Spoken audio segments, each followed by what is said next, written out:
বেশি ভালো হতে যায় তার জীবনে সে নিজেই ক্ষতি ডেকে নিয়ে আসে।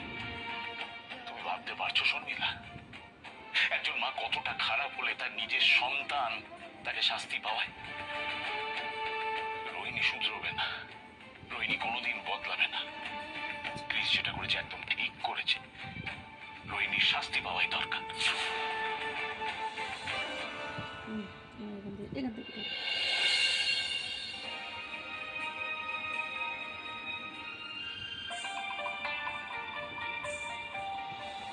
বিক্রম কোথায়? ও চলে গেছে? হ্যাঁ, ও তো অনেক সকালবেলায় বেরিয়ে গেছে। তোমরা ঘুমোচ্ছিলে বলে আর কাউকে বলে যায়নি। আচ্ছা মা, অম্বা কোথায়? অম্বা আর চিন্টু দেখলাম শুয়ে আছে, এখনো ঘুমাচ্ছে, আর তাই আমি আর ডাকিনি। ভালো করেছো। বলছি বাবা, বাবা কোথায়? বাবা বলেছে এখন নামবে না, তোর বড় মাকে নিয়ে গেলে তারপর নামবে।